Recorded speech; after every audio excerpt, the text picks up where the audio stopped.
Hi, this is Carl again from Lingua. In this particular video I'm going to discuss some of the aspects of the German language. Now, while the content may apply more specifically to those of you who have studied GCSE or A-level, who are studying GCSE or A-level, I'm hoping at the same time that the content will also be beneficial and resourceful to those of you who are studying German or have studied German at recently, beginners or intermediate level for, let's say, either 1 or 2 years. And what I'm going to focus on here are some of the words, also referred grammatically to as noun qualifiers, which are placed before nouns in English and obviously in German. So, for example, the, as in the man, this, as in this house, my, as in my brother, her, as in her sister, etc.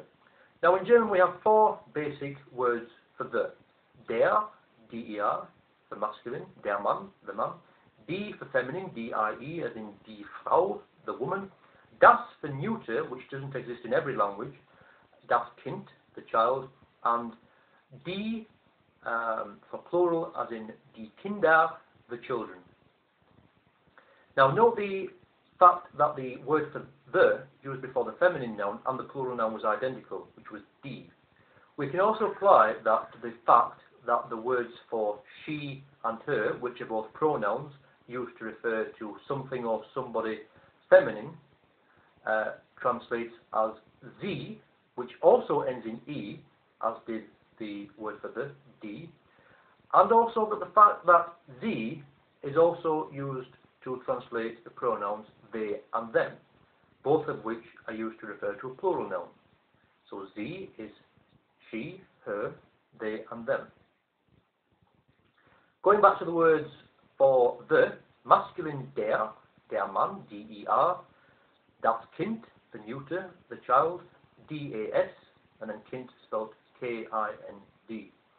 If we pick the corresponding words for the, then the translations also end in R and S respectively. Dieser Mann, this man, dieses Kind, this child. Now, other than those 2 words, der and dieser, actually I think there may be a few more, but which aren't necessarily all that common these days in colloquial German. The words used before masculine nouns and feminine nouns, provided that the phrases aren't used with any more verbs, will not end in R and S, but nevertheless will be identical in both cases. For example, sein Bruder, his brother. Sein Haus, his house. Sein Bruder, Bruder, which is masculine. Sein Haus, house, which is neuter. So we've used the word sein before the masculine noun and the neuter noun.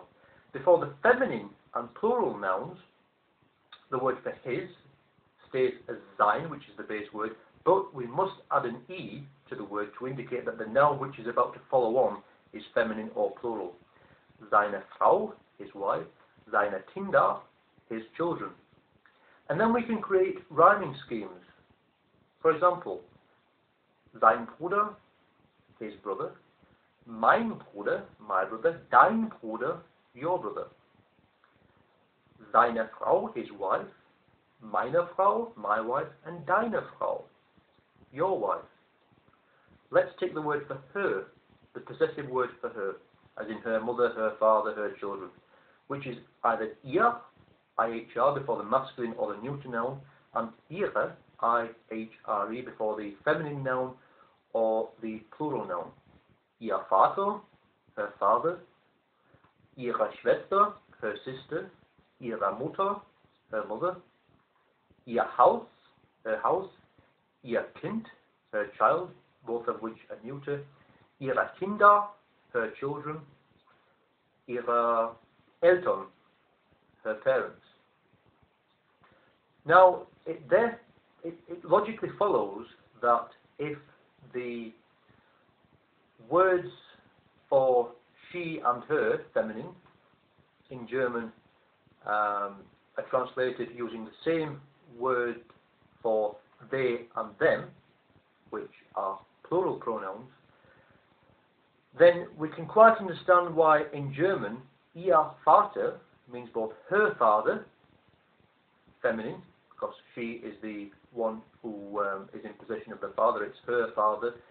Also translates into English as their father, ihr Vater.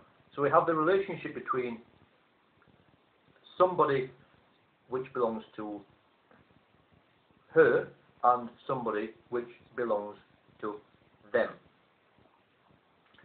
Now I'll leave that video there, but I will continue this discussion of simplified aspects of German grammar in the second video, which is to follow on. But in the meantime, if you do have any questions regarding the content of this video, then please do feel free to either email them to me or place them on this video discussion forum, and I'll respond to them as promptly as possible. Obviously, I understand that while I have tried to explain that as simply as I can, it may be beneficial for the majority of people to see it written down on paper. So, as I say, I'll leave that there, and if you do have any questions, then please don't hesitate to pass them on.